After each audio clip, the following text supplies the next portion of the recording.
नमस्कार साथियों, स्वागत है आप सभी का आपके अपने YouTube चैनल DS एकेडमी में। मैं डॉक्टर सुदेश कांतेजा आपके लिए लेकर चल रही हूँ टीसीटी पीजीटी का संपूर्ण क्रैश कोर्स, वो भी निःशुल्क। YouTube के इतिहास में यह कोर्स पहली बार दिया जा रहा है कि कोई आपको संपूर्ण पाठ्यक्रम या आपकी एक सफलता आपके साथ में चलकर आपको फ्री दे रहा है, सिर्फ आपकी मेहनत पर।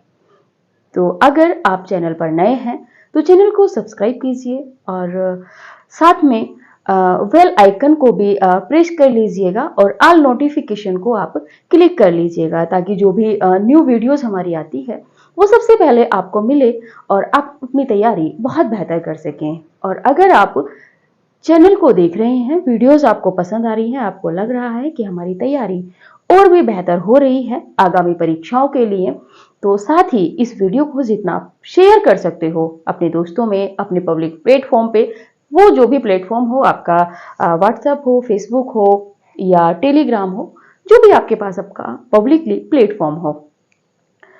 जो भी नए कैंडिडेट हैं वो ध्यान रखें कि आप वीडियो को क्लास नंबर 1 से देखिएगा। इसमें जो पहली क्लास है इसमें थोड़ी सी समस्या लाइट की थी। इस एक कमेंट को छोड़कर बाकी जो भी कमेंट आपको उचित लगे आप कमेंट कीजिएगा। आपकी तैयारी कैसी हो रही है, आपको कैसा समझ में आ रहा है, ये सब आप हमें कमेंट के माध्यम से जरूर बताइएगा। या हम जो आपके लिए ये कोर्स लेकर चल रहे हैं, क्या वास्तविकता में ये कोर्स आपके लिए अनमोल है, लाभदायक है, आदि आदि जो भी आपको कमेंट उचित लगे आप कमेंट कीजिएगा। प्लेलिस्ट बता दें कि जो प्लेलिस्ट है वो अपडेट होती रहती है टीजीटी पीजीटी क्रैश कोर्स के नाम से। आप जब प्लेलिस्ट में पहुंचेंगे तो सारी क्लासेस क्लास संख्या 1 से और अब तक जो शायद 20 या 21वीं क्लास होगी, आपको सारी क्लासेस मिल जाएंगी।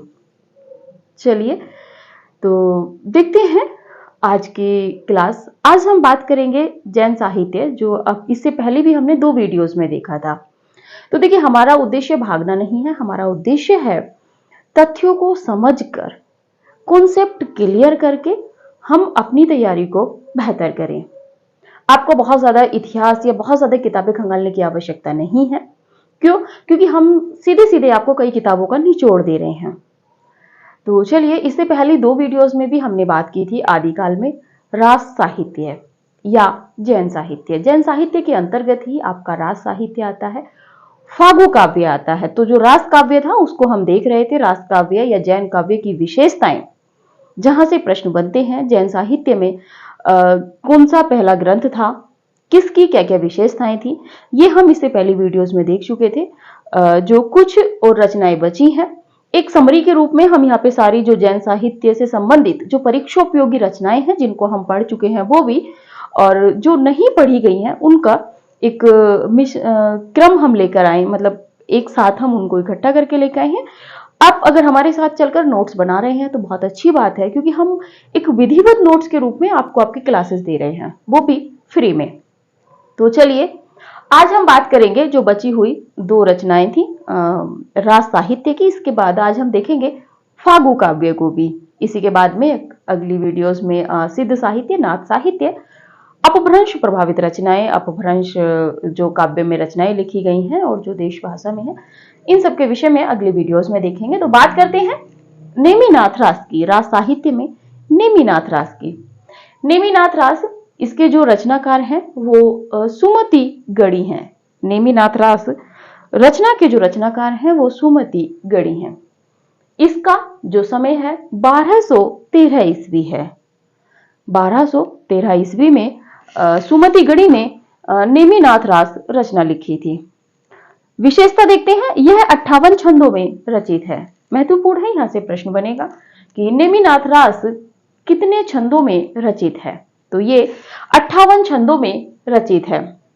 यहां पर जो प्रश्न बनते हैं नेट जीआरएफ में क्रम वाले प्रश्न बनने लगे हैं। यहां से आगे बात करते हैं। इसमें नेमिनाथ के प्रसंग में श्री कृष्ण का वर्णन किया गया है। देखिए, हम बता रहे थे ना कि हम आपको बेस लेके चल रहे हैं। इससे पहले जो वीडियोस आपने हमारी देखी होंगी जैन साहित्य पे, जो 2 वीडियोस और आई हैं, उसमें हमने बताया है कि जैन साहित्य में भी कृष्ण पर आधारित, राम पर आधारित काव्य है। चरित काव्य जो है या उपदेशात्मक जो काव्य है, आचार परक जो काव्य हैं, आदि आदि जो विशेषताएं बताई थी, हमने बताया था कि ऐसा नहीं है कि जो संपूर्ण जैन साहित्य है वो जो जैन साधु हुए हैं या जैन तीर्थंकर हुए हैं, जो 24 तीर्थंकर हैं, उन पर आधारित है, ऐसा नहीं है। उन पर आधारित है, लेकिन उनमें जो वो पात्र रखे गए हैं, जो आधार लिया गया है, वो कहीं ना कहीं राम और कृष्ण या वैष्णवों पर भी आधारित है। तो देखिए यहां पर यही समझाया गया है कि इसमें यानी कि नेमिनाथ रास में ये तो स्पष्ट हो जाएगा कि नेमिनाथ रास यानी कि नेमिनाथ का वर्णन है। अगर सीधा सीधा प्रश्न बनता है कि नेमिनाथ में किसका वर्णन है, अगर नेमिनाथ विकल्प में है तो नेमिनाथ आपका विकल्प सही हो जाएगा। लेकिन अंदर क्या है वो देखते हैं कि इसमें नेमिनाथ के प्रसंग में श्री कृष्ण का वर्णन किया गया है। प्रश्न कैसे बनेगा, नेमिनाथ रास में नेमिनाथ के संदर्भ में किसका वर्णन किया गया है, कृष्ण का, राम का, कौरवों का या कर्ण का। इस तरह के जो विकल्प रहेंगे तब आपको ये लाइन महत्वपूर्ण होगी। और ये जब हम हायर की परीक्षाएं देते हैं, नेट, जीआरएफ, और अब तो टीजीटी पीजीटी का भी पैटर्न बहुत दिन ब दिन बहुत एकदम से गहन होता चला जा रहा है, बहुत नवीन तथ्यों से प्रश्न बनने लगे हैं, तो ये महत्वपूर्ण होता है। बात करते हैं आगे कि नेमिनाथ रास की भाषा के विषय में। इसकी भाषा अपभ्रंश से प्रभावित राजस्थानी हिंदी है। नेमिनाथ रास की भाषा क्या है, तो ये अपभ्रंश से प्रभावित हिंदी है, ठीक है। इसके बाद में आगे बात करते हैं कुमारपाल प्रतिबोध। कुमारपाल प्रतिबोध ये जो रचना है ये सोम प्रभु सूरी की है। सोम प्रभु सूरी इसके रचनाकार हैं, कुमारपाल प्रतिबोध के। इसका जो समय है 13वीं शताब्दी है। शताब्दी 12वीं कब होती है, 13वीं कब होती है, किस सन को क्या शताब्दी कहेंगे, ये पहली वीडियोस में हमने कई बार बताया है। आगे बात कर लेते हैं, यह रचना गद्य पद्य में संस्कृत प्राकृत काव्य है। महत्वपूर्ण है कि किस रचना में तीनों का वर्णन है, यानी कि गद्य पद्य में भी है, यानी कि इसको कहें एक प्रकार से गद्य और पद्य जहां हमें मिलता है हम उसको चंपू काव्य भी कहते हैं। तो एक प्रकार से ये कुमारपाल प्रतिबोध की अगर नवीन तथ्य में यहां से प्रश्न उठाएगा तो इसको चंपू काव्य भी कह देगा। क्यों, क्योंकि गद्य पद्य मिश्रित ये रचना है। आगे बात करते हैं, ये संस्कृत और प्राकृत काव्य है, यानी कि संस्कृत और प्राकृत में दोनों भाषाओं में ये लिखा गया है। संस्कृत में जो है इसका गद्य भाग है और प्राकृत भाषा में जो है इसका पद्य भाग है। यानी कि जैसे ये कुमारपाल प्रतिबोध एक तरीके से हम बात करें एक उपदेशात्मक रचना है। इसमें जैसे कि हम किसी पद की व्याख्या करते हैं, जैसे सपोज मानिए आप कबीर के किसी पद की व्याख्या करेंगे तो पद जो है वो ब्रज भाषा, सदुकुड़ी, इस तरह से आपको मिलेगा।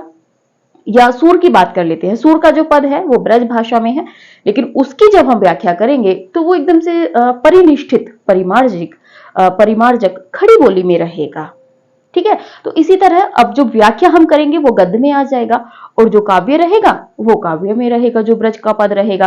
तो यहीं पर इन्होंने ये समझाने का प्रयास किया है कि गद्य पद्य में जब कोई रचना हो जाती है चंपू काव्य हो जाती है। इसी में जो गद्य का भाग है, नोट कर लीजिएगा आप अगर अपने नोट्स में करना चाहें, जो संस्कृत में लिखा गया है वो गद्य है और जो प्राकृत में लिखा गया है वो पद्य भाग है, यानी कि जिनमें पद लिखे गए हैं ये है। इसके बाद में बात करते हैं कि हेमचंद्र ने, जो हेमचंद्र है आप जानते हैं, हेमचंद्र ने जो जैन धर्म से संबंधित उपदेशात्मक रचना इसमें थी, हमने पहली वीडियोस में बात की है। तो उपदेश कुमारपाल को दिए थे, कुमारपाल यानी इनके शिष्य।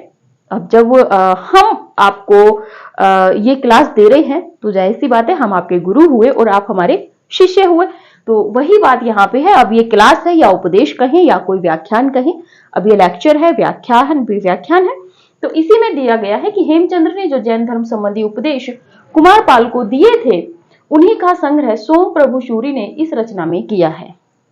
नवीन तथ्य में अगर प्रश्न बनेगा तो प्रश्न बनेगा कि किस रचना में हेमचंद्र के द्वारा दिए गए अपने शिष्य जैन धर्म हेमचंद्र के द्वारा दिए गए जैन धर्म संबंधी उपदेश जो उन्होंने अपने शिष्य को दिए थे किस रचना में संग्रहित है। अगर कुमारपाल नाम नहीं खोलते हैं और विकल्प में कुमारपाल प्रतिबोध आता है तब आपको कुमारपाल प्रतिबोध लिखना होगा।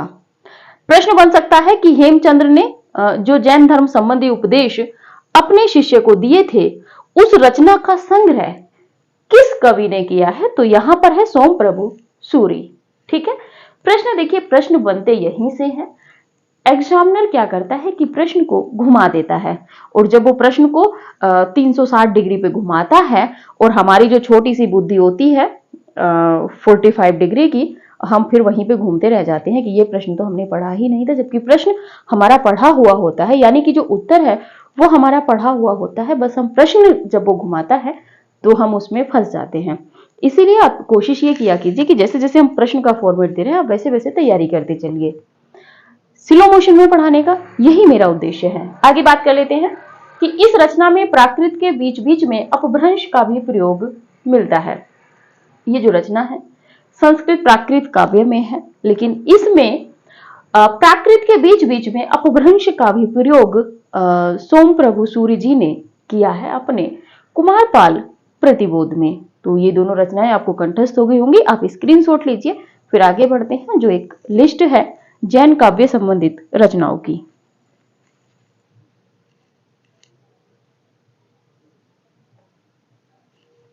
चलिए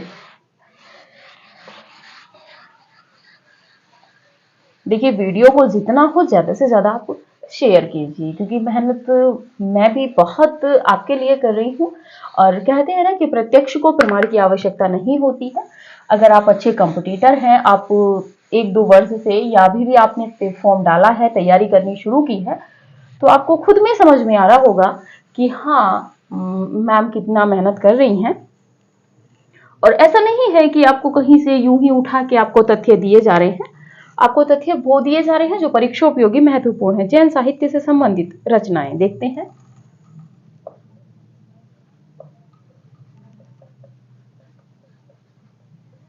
जैन साहित्य से संबंधित रचनाएं देख लेते हैं। पहले नंबर पर देखते हैं उपदेश रसायन रास। ये इसलिए है क्योंकि लास्ट मोमेंट पर जब आप परीक्षा देने जाते हैं उससे पहले ये लास्ट में हम इसीलिए लिखवा रहे हैं कि आपका जिनदत्त सूरी की रचना है। दूसरी तरफ बात कर लेते हैं। आप ये नहीं कहिएगा कि मैम ने रचना नहीं लिखी, रचनाकार नहीं लिखा, आप इतना तो कॉन्सेप्ट आपका क्लियर है। पंच पांडव चरितरास, पंच पांडव चरितरास, इसके जो रचनाकार हैं शालिभद्र शूरी,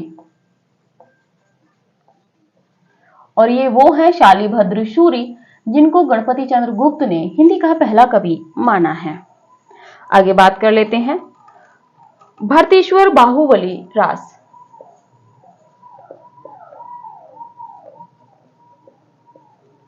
भरतेश्वर बाहुबली राज, बाहुबली मूवी भी आई है, ध्यान रखिएगा। तो ये भी भरतेश्वर बाहुबली रास शालिभद्र शूरी, ये भी जो रचना है शालिभद्र शूरी जी की है। आगे बात कर लेते हैं फोर्थ नंबर पर। फोर्थ नंबर पर है भरतेश्वर बाहुबली घोर रास। भरतेश्वर बाहुबली घोर रास। देखिए आप भी क्या करिएगा कि जो कोरिलेट रचनाएं हैं जिनके नाम कुछ कुछ मिलते जुलते हैं, एक अलग से कॉपी बनाइएगा और उसमें नोट करके रखिएगा। वज्रसेन सूरी, उसमें क्या है, ये छोटे छोटे पॉइंट जब हम बताते हैं तो इनसे फायदा ये होता है कि आप भ्रमित नहीं होते हैं। अब जैसे भरतेश्वर बाहुबली रास है तो ये शालिभद्र सूरी की है, लेकिन यहीं पर अगर घोर लग गया है तो वज्रसेन है, यानी कि वज्र कब बजाया जाता है, जब घोर यानी कि युद्ध करना होता है। फिफ्थ नंबर पे देखते हैं श्रावकाचार, बहुत ज्यादा पढ़ी जा चुकी है श्रावकाचार, और ये जो इसके जो रचनाकार हैं देवसेन है। छठे नंबर पे बात कर लेते हैं नय चक्र। नय चक्र के बाद में बात कर लेते हैं दर्शन सार। दर्शन सार के बाद में बात कर लेते हैं तत्वसार। तत्वसार। ये जो रचनाएं हैं ये भी देवसेन की रचनाएं हैं। इसके बाद में बात कर लेते हैं आगे भाव संग्रह।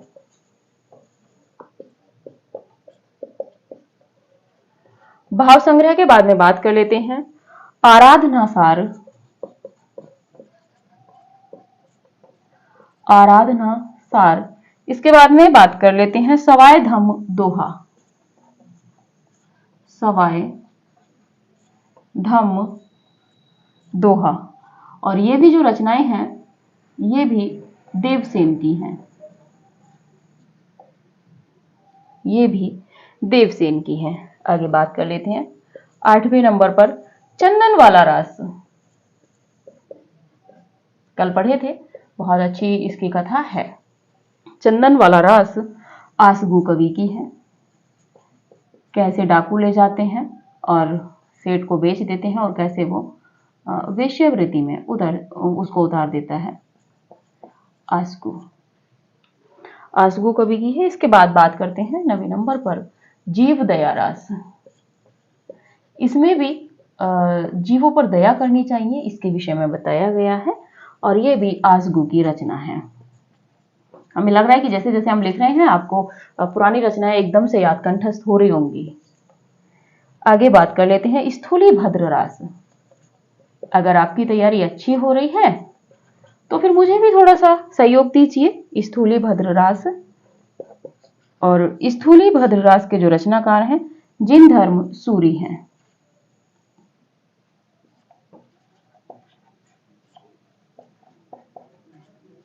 जिनधर्म सूरी। आगे बात कर लेते हैं रेवंत गिरिरास। रेवंत गिरिरास भी आपने पढ़ी थी इससे पहली वीडियोस में।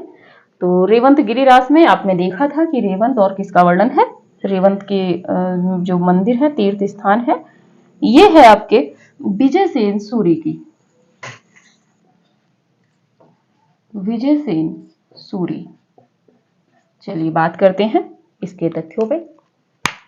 जैन साहित्य से संबंधित जो एक जगह रचनाओं को रखने का मेरा जो उद्देश्य था वो इतना भर है कि लास्ट मोमेंट में जब आपकी तैयारी अच्छी हो जाती है तो आपको सीधे सीधे उन रचनाओं को पढ़ना है। जैसे कि अभी हमने जो जैन साहित्य से संबंधित पहले विशेषताएं देखी, उसके बाद में जैन शब्द देखा, रास शब्द देखा, क्योंकि जैन में हम रास साहित्य पढ़ रहे थे। रास शब्द की उत्पत्ति देखी, कैसे कैसे अभिनव गुप्त ने क्या माना है, भरत मुनि ने किस शब्द में प्रयोग किया है। इस तरीके से पढ़ के एक एक विशेषताएं हम देख के आए थे और उन विशेषताओं में से प्रश्न बनते हैं। इसी के साथ में यहाँ पर इनको लाने का उद्देश्य मात्र इतना था कि अगर आप उपदेश रसायन रास पढ़ें, जैन धर्म से संबंधित रचनाएं, उपदेश रसायन रास और जिन दत्त सूरी, तो आपको स्मृति में आपके आ जाना चाहिए, आपको स्मरण होना जाना चाहिए कि हमने इससे जो पहले इसकी व्याख्या पढ़ी थी उसमें क्या क्या टॉपिक थे। ठीक है, तो उपदेश रसायन रास जिन दत्त सूरी, पंच पांडव चरित्रास शालिभद्र सूरी। अब आप स्मृति में लाते रहिएगा कि पंच पांडव चरित्रास में हमने क्या व्याख्या पढ़ी थी, कितने छंद थे, किस भाषा में थी, जो भी हमने विशेषताएं इसकी लिखवाई हैं, अब उनको ध्यान रखिएगा। इसके बाद में है भरतेश्वर बाहुबली रास। इसके रचनाकार शालिभद्र सूरी हैं। आगे है भरतेश्वर बाहुबली घोर रास। देखिए ये रचना महत्वपूर्ण बहुत ज्यादा तथ्यों से नहीं है, लेकिन ये जो एक तथ्य से महत्वपूर्ण है इतनी है क्योंकि नाम सेम है, सिर्फ घोर शब्द का। जैसे अंधेर नगरी हम पढ़ते हैं लेकिन वहीं पे विजयानंद त्रिपाठी महा अंधेर नगरी भी लिखे हुए हैं। तो अंधेर नगरी तो कई बार पूछा गया, अनेक बार प्रश्न बना, लेकिन हो सकता है अगर कोई एक्सपर्ट एग्जामिनर बहुत नवीन दृष्टि वाला बैठे तो वो क्या करेगा, वो मिलती जुलती रचनाओं में से फिर रचनाएं उठाएगा, तो वहीं पे पूछ लेगा महा अंधेर नगरी। अब विकल्प में भारतेंदु हरिश्चंद्र अच्छे से रखेगा और बच्चे क्या सोचेंगे, अरे अंधेर नगरी की जगह महा वो मिस प्रिंट हो गया होगा, और मिस प्रिंट के चक्कर में वो महा अंधेर नगरी को भारतेंदु जी लगा आएंगे, एक नंबर अपना गवा आएंगे और वही एक नंबर और पॉइंट जो होते हैं उससे बाहर हो जाते हैं। तो सावधानी से चलिएगा। कहते हैं ना कि सने सने जब आप चलेंगे तो मंजिल आपको आसानी से मिल जाएगी। कछुए वाली चाल में चलिए तो देखिए विजयी आप होंगे। ऐसा नहीं है कि खरगोश वाली चाल आप चलें। तो देखिए भरतेश्वर बाहुबली रास शालिभद्र सूरी जी की थी। भरतेश्वर बाहुबली घोर रास, ये वज्रसेन सूरी की थी। और जहां घोर शब्द आएगा आपको ध्यान रखना है कि जो वज्र या एक तरीके से वज्र का जो नाद होता है, ये तब होता है जब हमें युद्ध वगैरह के लिए नगाड़े वगैरह बजवाने होते हैं। जब युद्ध का आगाज करना होता है तब वज्र बजाया जाता है, जो वो हाथी के सूंड की तरह होता है। आपको स्मृत हो रहा होगा, रामायण महाभारत इन सब में आपने देखा भी होगा धारावाहिक के माध्यम से। तो घोर का मतलब है कि अब कुछ घोर यानी कि कुछ घना, यानी कि कुछ भीषण, यानी कि युद्ध होने वाला है। एक रचना पे एक बार मुझे कमेंट आया था, थोड़ा सा रुकूंगी। एक कमेंट आया था कि एक क्वेश्चन के लिए मैम 5 मिनट आपने लगाए। आप मुझे कमेंट कीजिएगा कि अगर मेरे एक क्वेश्चन पे अगर भरतेश्वर बाहुबली रास और भरतेश्वर बाहुबली घोर रास को समझाने में अगर मेरा 5 या 7 मिनट चला गया, आपने वो 5 या 7 मिनट में वो वीडियोस आपने क्लियर की, लेकिन वो रचना आप कभी नहीं भूलेंगे, तो क्या ये 5 मिनट आपके गलत हैं? अगर यहां से आपका प्रश्न बनता है और आपका प्रश्न सही हो जाता है तो क्या गलत है? मुझे नहीं लगता कि गलत है, क्योंकि आपका एक एक क्वेश्चन सही होना चाहिए और आप जितना पढ़ रहे हो सॉलिड पढ़ना चाहिए। इसीलिए मैं तथ्यों को रोक के चलती हूँ और जहां पे मुझे लगता है कि प्रश्न बनने की संभावना है वहां पे मैं समय देती हूँ। और आप इसको जो समझे समझिए, लेकिन मुझे आपको आपकी सफलता तक पहुंचाना है। मुझे आपकी एक सीट सुनिश्चित करवानी है, वो चाहे चयन आयोग हो, चाहे नेट हो, चाहे झारखंड पीजीटी हो, चाहे एमपी का वर्ग 112 हो, चाहे उत्तराखंड का एलटी हो, प्रवक्ता हो, डीएसएसबी टीजीटी पीजीटी हो, हरियाणा टीजीटी हो, पीजीटी हो, राजस्थान की कोई परीक्षाएं हो। मुझे हर परीक्षा में आपको एक एक नंबर आपका दिलवाना है। मैं नहीं चाहती कि आपका एक एक नंबर, एक एक पॉइंट कहीं से कटे। आप जब परीक्षा में बैठो तो आपको ये स्मृत आ जाना चाहिए कि हाँ, तेजा मैम ने या सुदेश मैम ने इस तरीके से हमें ये प्रश्न बताया था और इसका उत्तर यही है। ठीक है, तो देखिए, चलिए आगे बढ़ते हैं। आगे है श्रावकाचार। इसके जो रचनाकार हैं देवसेन हैं। आगे बात कर लेते हैं नैचक्र, दर्शनसार, तत्वसार। नैचक्र, दर्शनसार, तत्वसार, ये देवसेन की रचना है। आगे बात कर लेते हैं कि भाव संग्रह, आराधना सार, सवाय धम दोहा, ये भी देवसेन की रचनाएं हैं। आगे बात कर लेते हैं चंदन वाला रास। चंदन वाला रास आसगू की रचना है, हमने पहले वीडियोस में पढ़ रखा है बहुत विस्तृत से। जीव दया रास, ये भी आसगू की रचना है, विस्तृत पढ़ी है। आपको स्मृत हो गया होगा, स्मरण हो गया होगा कि क्या क्या था इसमें। स्थूली भद्र रास, जिन धर्म सूरी की। बात करते हैं रेवंत गिरिरास, विजयसेन सूरी की। तो ये रचनाएं आप स्क्रीनशॉट लीजिए। आगे बढ़ते हैं इन रचनाओं से आगे।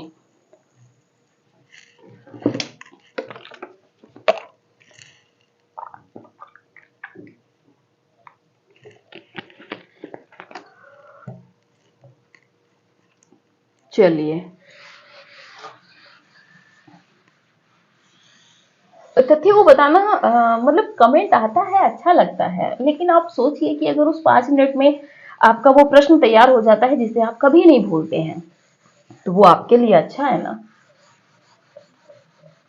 चाहे आप कहेंगे हम तो फास्ट पढ़ा के निकल जाएंगे, हम समझाएंगे ही नहीं एक तथ्य भी आपको, आप लिखते रहिएगा, फिर उस नोट्स बनाने का क्या फायदा कि आप ना खुद समझ सके ना दूसरे को समझा सके। बात कर लेते हैं आगे 12वें नंबर पर,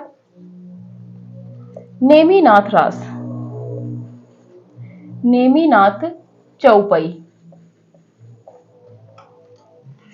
नेमिनाथ चौपाई में अगर हम बात करेंगे, नेमिनाथ चौपाई में अगर हम बात करेंगे तो ये है विनय चंद सूरी की। विनय चंद सूरी। और ये जो है चौपाई छंद में 12मासा पहली बार मिलता है। बात कर लेते हैं इसमें चौपाई छंद में प्रथम बार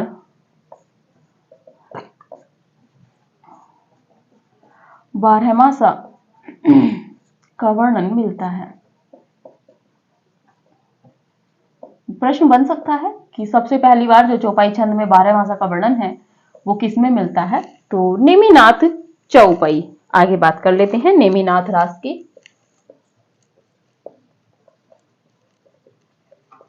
नेमिनाथ रास। इसके जो रचनाकार हैं सुमति गणी हैं।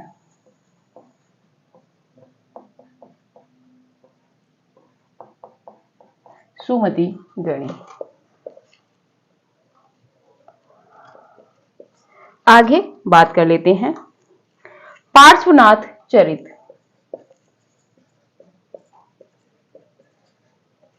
पार्श्वनाथ चरित यानी कि जो जैन तीर्थंकर थे पार्श्वनाथ, उनके चरित्र पर आधारित है ये। इसके बाद में बात कर लेते हैं कल्प निरुक्त।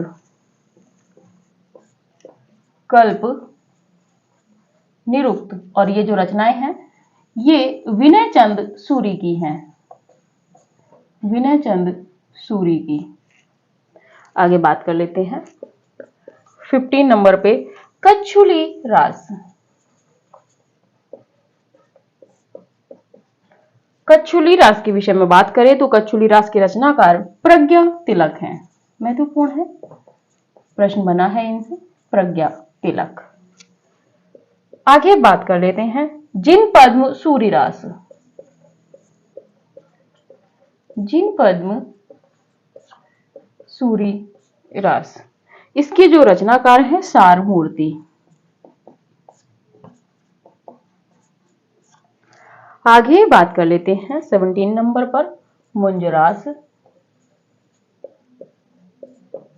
और मुंजरास के जो रचनाकार हैं अज्ञात हैं, यानी कि अभी इनके रचनाकार के विषय में कोई जानकारी नहीं मिली है।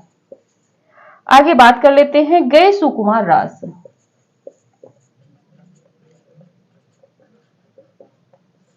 गए सुकुमार रास। इसके रचनाकार दिल्लड़ हैं।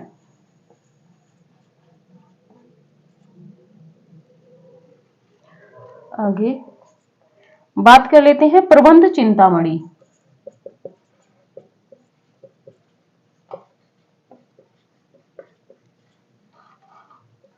प्रबंध चिंतामणि के रचनाकार मेरु तुंग हैं। इसके बाद में बात कर लेते हैं आगे 20वें नंबर पे कान्हड़ दे प्रबंध।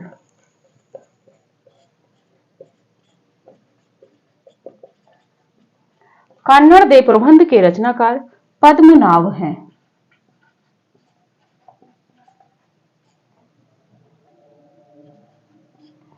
इसके बाद में बात कर लेते हैं नेमिनाथ चरियू। 20 हो गए, 21वें पे नेमिनाथ चरियू। इसके जो रचनाकार हैं नेमिनाथ चरियू के हरिभद्र सूरी। हरिभद्र सूरी। बात कर लेते हैं आगे कुवलय माला कथा। कुवलय माला कथा। और कुवलय माला कथा के जो रचनाकार हैं उद्धतन सूरी। उद्धतन सूरी। बात कर लेते हैं नेक्स्ट जम्बू स्वामी रास।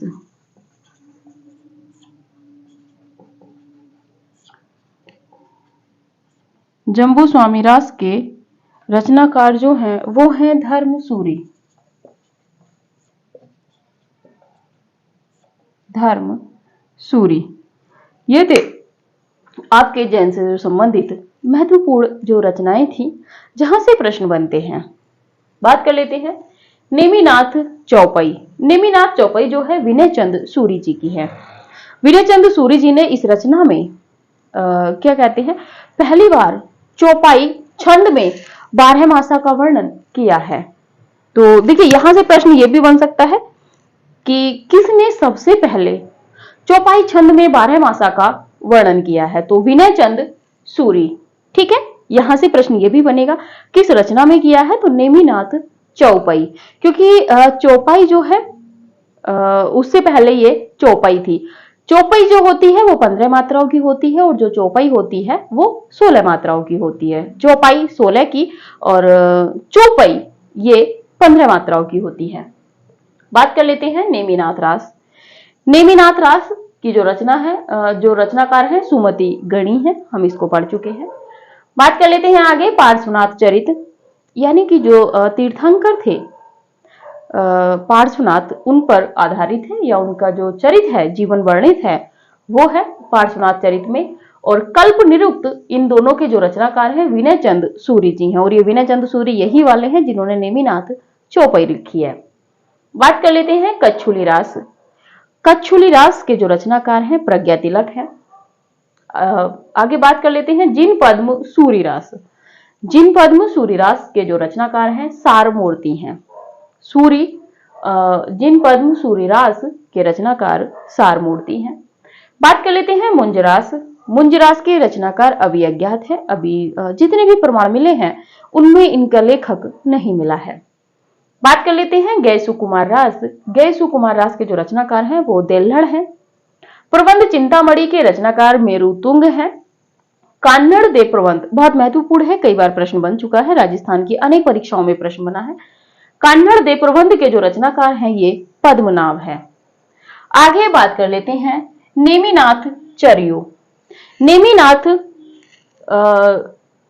नेमिनाथ रास, नेमिनाथ चौपाई और नेमिनाथ चरियो, तीनों रचनाएं सेम सेम सी है, इसीलिए बोल रही है कि आप इनको एक जगह नोट करके चलिएगा। तो नेमिनाथ चरियो के रचनाकार जो है हरिभद्र सूरी हैं। बात कर लेते हैं कुबलय माला कथा। इसके जो रचनाकार हैं उद्योतन सूरी हैं। जम्बू स्वामी रास के जो रचनाकार हैं वो धर्म सूरी हैं। आप स्क्रीनशॉट लीजिए। इसके बाद जैन साहित्य से जो संबंधित दो पद हमें मिले हैं जो परीक्षा उपयोगी हैं, परीक्षाओं में बने हैं, उनको लिखवाते हैं, उसके बाद फागु काव्य पे चर्चा करेंगे।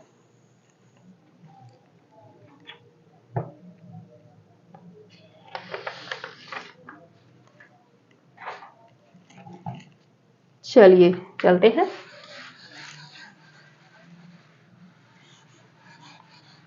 देखिए कोई भी अगर ये कहे कि किस परीक्षा में किस परीक्षा के लिए क्लास है, एमपी, राजस्थान, छत्तीसगढ़ या झारखंड, तो देखिए ये जो क्लासेज है ये सभी के लिए अनिवार्य है। आप इनको पढ़ लीजिए, चाहे वो नेट वाले हों, असिस्टेंट प्रोफेसर वाले हों, टीजीटी पीजीटी वाले हों, सभी के लिए, जो भी आपके राज्य हैं, ऑल स्टेट, चाहे वो केरल हो, वर्धा हो, कोई भी हो, जैन धर्म से संबंधित पंक्तियां,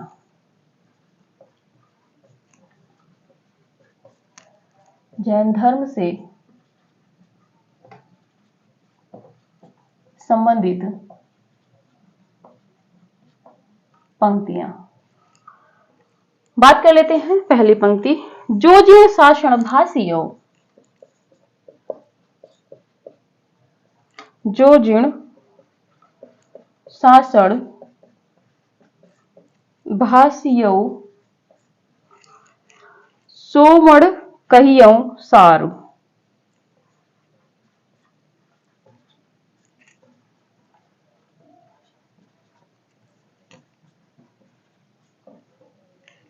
आगे है जो पालई सई, जो पालई सई भाव करी, सो सरी पावई पारू। सो सरी पावई पारू। ये जो रचना है देवसेन की है श्रावकाचार से, श्रावकाचार, और इसके जो रचनाकार हैं वो हैं देवसेन। महत्वपूर्ण है, प्रश्न बना है। आगे बात कर लेते हैं दूसरी पंक्ति। दूसरी पंक्ति है कि बोल है बाहुबली बलिवंत, बोल है बाहु बलि बलवंत, लोह खंडित, लोह खंडित गर्व्यूहंत।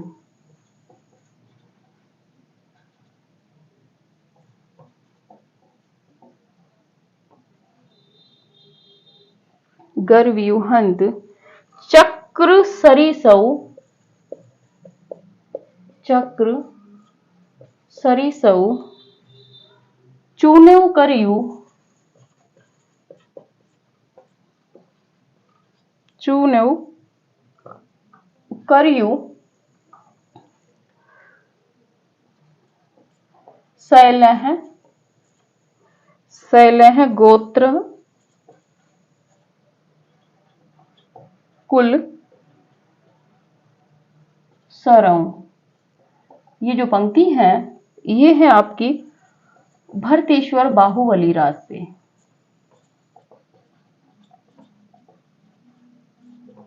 भरतेश्वर बाहुबली राज से, और ये जो रचना है शालिभद्र सूरि जी की है।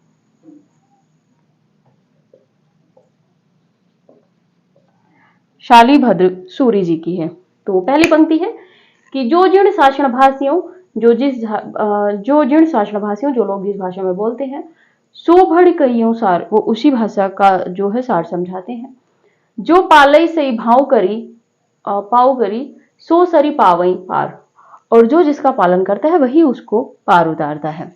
ये देवसेन की है श्रावकाचार्य से।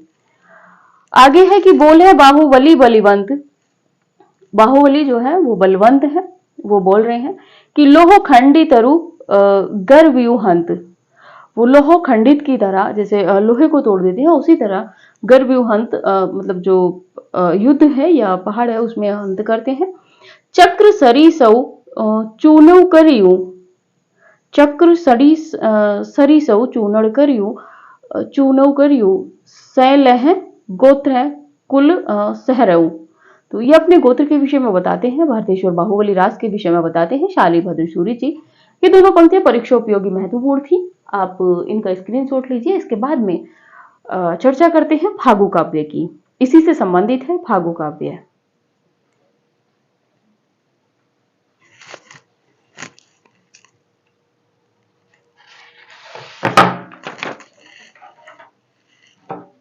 चलिए देखते हैं फागु काव्य।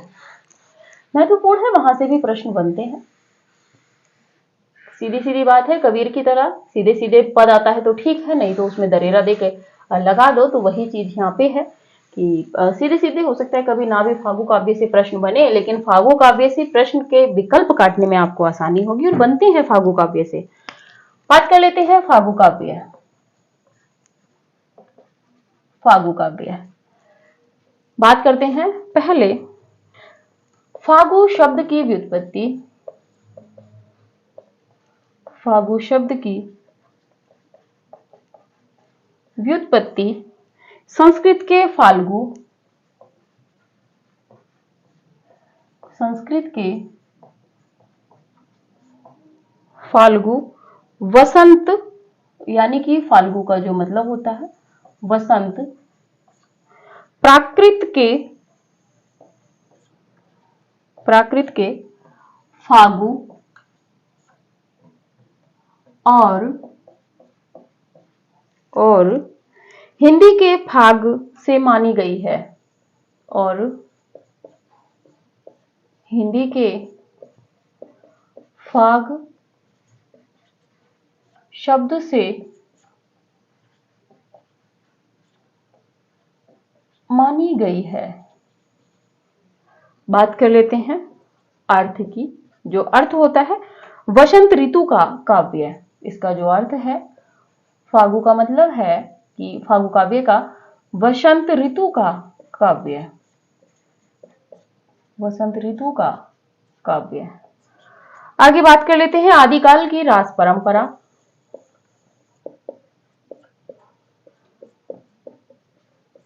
आदिकाल की रास परंपरा की तरह ही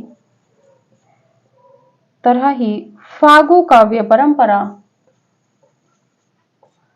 फागु काव्य परंपरा भी जैन कवियों में उपलब्ध थी। फागु काव्य परंपरा भी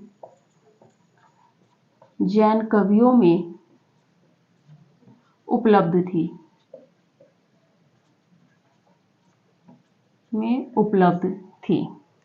आगे बात कर लेते हैं फागु काव्य परंपरा का।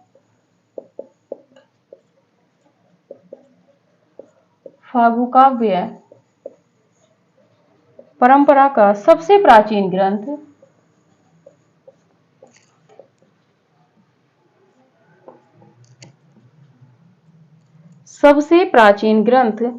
जिनचंद सूरि जिनचंद सूरी द्वारा रचित जिनचंद सूरी फागु जिनचंद सूरी फागु फागु है। इसका समय पैराग्राफ में ही लिख देते हैं हम, आप अपने में की पॉइंट लिख लीजिएगा। इसका समय 1284 ईस्वी है। ईस्वी है। इसमें 25 छंद हैं। जो आपकी जिनचंद सूरी फागु रचना है, इसमें 25 छंद हैं। आगे बात कर लेते हैं सिरिथूली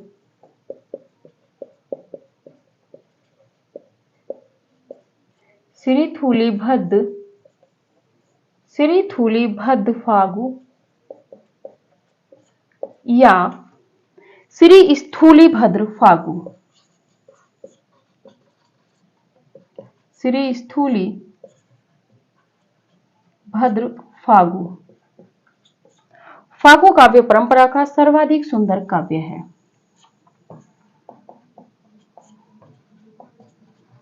फागु काव्य परंपरा का सर्वाधिक सुंदर काव्य है। देखिए, जहां से प्रश्न बन सकता है उतना हम लेके आए हैं। आगे बात कर लेते हैं राजशेखर सूरी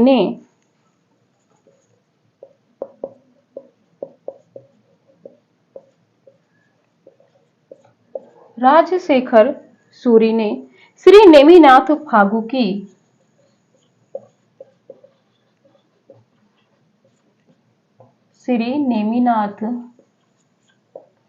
फागु की रचना की थी। श्री नेमिनाथ फागु की रचना की थी। इसका समय 1350 ईस्वी है। इस रचना का समय 1350 ईस्वी है, जो 35 समय है 1350 ईस्वी है। यह 27 छंदों में रचित है।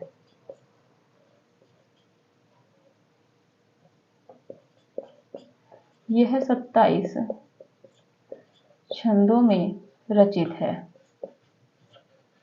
बात कर लेते हैं, एक और रचना बची है वसंत विलास फागु। नहीं, अभी इसका वर्णीय विषय नहीं लिखा है। वर्णीय विषय में बात कर लेते हैं।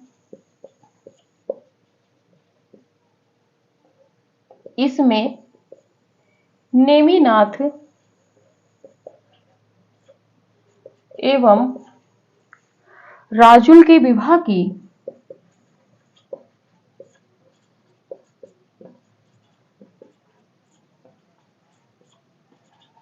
घटना का वर्णन है।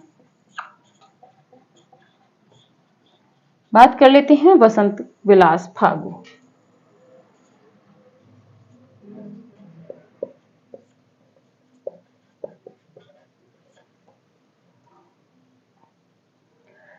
चलिए इसे बाद में देखते हैं, नेक्स्ट स्लॉट पे।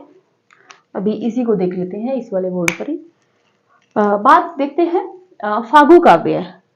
फागु काव्य यानी कि जो फाल्गुन माह होता है, यानी कि जो आपका वसंत ऋतु का जो आगमन होता है, उस पर जो आधारित काव्य लिखा जाता है, उसे फागु काव्य कहते हैं।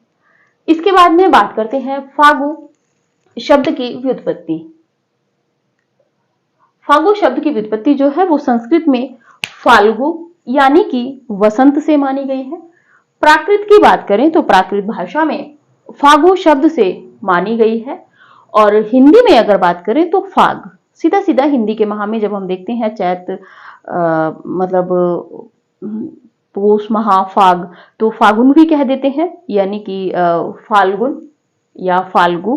तो इस तरीके से ये उसी मास के ऊपर आधारित है और हिंदी में जो है फाग शब्द से मानी गई है। तो पहली बात तो ये है कि इन तीनों से ही है कि संस्कृत में किस शब्द से, फाल्गु। बात करें प्राकृत में तो फागु, और हिंदी में बात करें तो फाग शब्द से व्युत्पत्ति मानी गई है फागु काव्य की। फागु काव्य जैसा कि है अर्थ के रूप में देखें तो वसंत ऋतु का काव्य, यानी कि वसंत ऋतु से संबंधित, जैसे कि वसंत ऋतु का जब आगमन होता है तब क्या होता है कि पुराने जो पत्ते होते हैं वो झड़ते हैं और नई कोपलें पल्लवित होती हैं, खिलती हैं। तो उसी को लेके जो कवियों ने जैसे जैसे अपने अनुसार काव्य लिखा है उसका वर्णन इसमें मिलता है। आगे बात कर लेते हैं फागु काव्य में ही कि आदिकाल की रास परंपरा की तरह ही फागु काव्य परंपरा भी जैन कवियों में उपलब्ध थी। हमने जैसा देखा था तो फागु काव्य, आचार काव्य, रास काव्य, चरित काव्य, उपदेशात्मक काव्य, हमने ये जो शैलियां थी ये देखी थी। लेकिन फागु काव्य में कुछ रचनाएं अलग से मिल जाती हैं, इसीलिए इसको थोड़ा सा अलग से लिखा है। यहां से प्रश्न बन जाता है कि फागु का मतलब क्या होता है, तो वसंत ऋतु का काव्य। वहां पे अनेक अनेक विकल्प मिलेंगे आपको, लेकिन जो सही रहेगा वो वसंत ऋतु का काव्य। और इसकी जो यहां भी प्रश्न बनेगा कि फागु काव्य जो परंपरा है वो किससे संबंधित है, यहां पे प्रश्न ये भी बनेगा। जैन काव्य, जैन साहित्य, नाथ साहित्य, बौद्ध साहित्य, सिद्ध साहित्य, या लौकिक साहित्य भी वहां पे रख देगा, क्योंकि फागु काव्य है भ्रमित करने के लिए लौकिक साहित्य भी रखेगा, क्योंकि लौकिक साहित्य में अगर हम देखेंगे तो विद्यापति, अमीर खुसरो, इन सब की रचनाएं आ जाएंगी और आपको लगेगा कि फागु काव्य उनसे संबंधित है। तो यहाँ पे आदिकाल की रास परंपरा की तरह ही फागु काव्य जो है वो जैन साहित्य से संबंधित है। आगे बात कर लेते हैं। फागु काव्य परंपरा का सबसे प्राचीन जो ग्रंथ है वो जिनचंद सूरी ने लिखा है। क्या है? द्वारा रचित जिनचंद सूरी फागु। फागु शब्द लिखा है, वैसे ही पकड़ जाओगे, फागु काव्य है। आदिकालीन साहित्य की यही विशेषता है कि जो जिस साहित्य का होता है कुछ को छोड़कर कहीं ना कहीं वो अपने साहित्य को परिभाषित कर देता है। तो जिनचंद सूरी फागु यानी कि फागु काव्य है, किसने लिखा है? जिनचंद सूरी ने। और इसका जो समय है 1284 ईस्वी है और इसमें 25 छंद हैं। तो जिनचंद सूरी फागु में 1184 का लिखा गया है और 25 इसमें छंद हैं। बात कर लेते हैं श्री स्थूली भद्र फागु, या इसी का दूसरा नाम है श्री स्थूली भद्र फागु। इसके जो रचनाकार हैं वो नहीं मिले हैं, इसीलिए उचित हमें बहुत खोजा, नहीं मिले हैं, तो इसीलिए इसके विषय में ये विशेषता है कि फागु काव्य परंपरा का सर्वाधिक सुंदर काव्य है। बस ये बहुत ज्यादा बनने वाला प्रश्न नहीं है, लेकिन विकल्प काटने के लिए महत्वपूर्ण है। आगे बात कर लेते हैं राजशेखर सूरी ने। राजशेखर सूरी ने श्री नेमिनाथ फागु की रचना की थी। श्री नेमिनाथ फागु की रचना किसने की थी? तो ये है आपके राजशेखर सूरी, इन्होंने की थी। और इस रचना का जो समय है वो 1350 ईस्वी है और यह 27 छंदों में रचित है। जहां पे अभी हमने देखी थी जिनचंद सूरी फागु 25 छंदों में है और श्री नेमिनाथ फागु जो है राजशेखर सूरी की 27 छंदों में रचित है। और जो ये नेमिनाथ फागु जो रचना है इसकी विशेषता यह है कि इसमें नेमिनाथ एवं राजुल के विवाह की घटना का वर्णन है। तो राजुल एवं नेमिनाथ के विवाह का वर्णन किस रचना में मिलता है? तो श्री नेमिनाथ फागु जो राजशेखर सूरी की रचना है 1350 ईस्वी की। स्क्रीनशॉट लीजिए, एक छोटी सी रचना और है, कंप्लीट करते हैं इसको। चलिए, जैन साहित्य से संबंधित जितने भी तथ्य थे आपके आज तक की वीडियो में कंप्लीट हो गए हैं। इसके बाद में देखेंगे हम सिद्ध साहित्य, उसके बाद में नाथ साहित्य और इसी तरह अपभ्रंश काव्य, और उससे होते हुए हमारा आदिकाल जल्दी ही पूर्ण हो जाएगा। बात कर लेते हैं वसंत विलास फागु।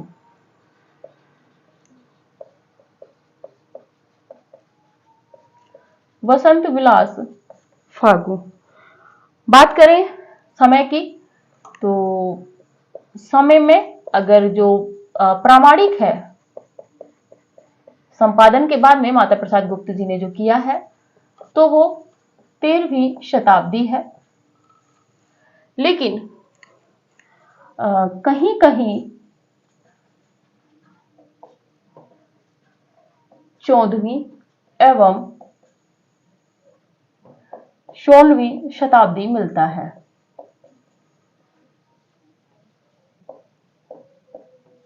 आगे बताएंगे कौन सा प्रामाणिक है। इसका संपादन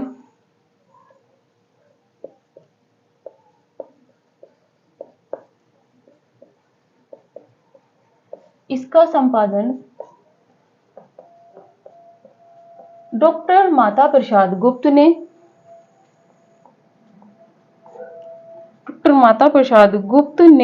किया था।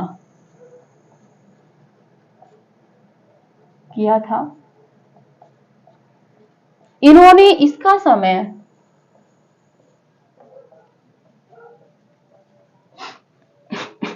इन्होंने इसका समय 13वीं शताब्दी बताया है।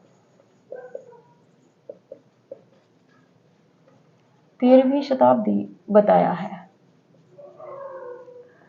आगे बात कर लेते हैं 84 छंदों में रचित एक, यह है 84 छंदों में रचित एक श्रृंगारिक काव्य है। एक श्रृंगारिक काव्य है जिसमें वसंत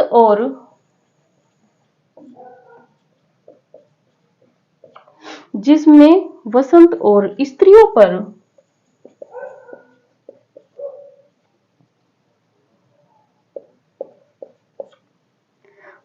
स्त्रियों पर उसके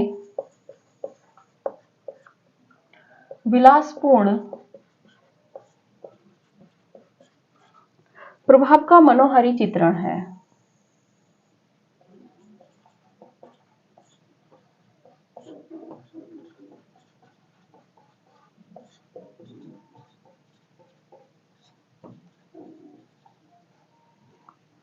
तो देखिए ये थी आपकी वसंत विलास फागु। अगर फागु के रूप में देखेंगे तो वसंत विलास फागु। वैसे वसंत विलास रचना अभी आगे भी हम पढ़ेंगे लौकिक साहित्य में। तो ये है वसंत विलास फागु। इसका जो समय है प्रामाणिक रूप में देखें तो 13वीं शताब्दी है। वैसे इसका समय कहीं कहीं पे 14वीं एवं 16वीं शताब्दी मिलता है, लेकिन प्रामाणिक रूप में अगर विकल्प में 13वीं शताब्दी ना हो, 14वीं या 16वीं में से एक हो तो एक लगाएंगे, नहीं तो जो प्रामाणिक है वो 13वीं शताब्दी है।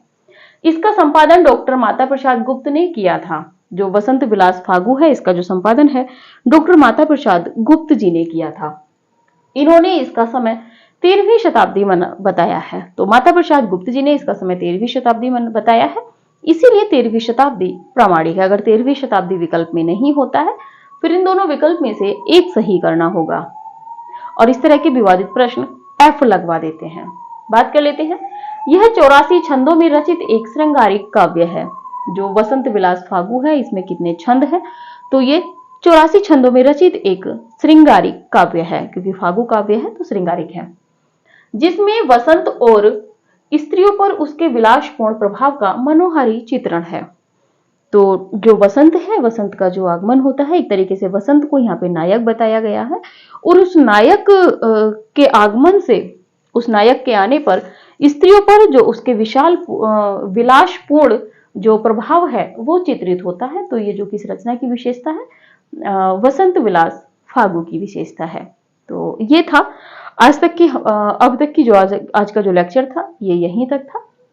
इसके बाद में अगली वीडियोस में जब हम मिलेंगे तो आपके साथ में मिलेंगे बौद्ध साहित्य, सिद्ध साहित्य के साथ में। अगली वीडियोस में प्रतीक्षा कीजिएगा सिद्ध साहित्य या नाथ साहित्य, और बहुत अच्छी विशेषताओं के साथ में, बहुत अच्छे कंटेंट के साथ में हम लेकर आ रहे हैं तथ्यों को।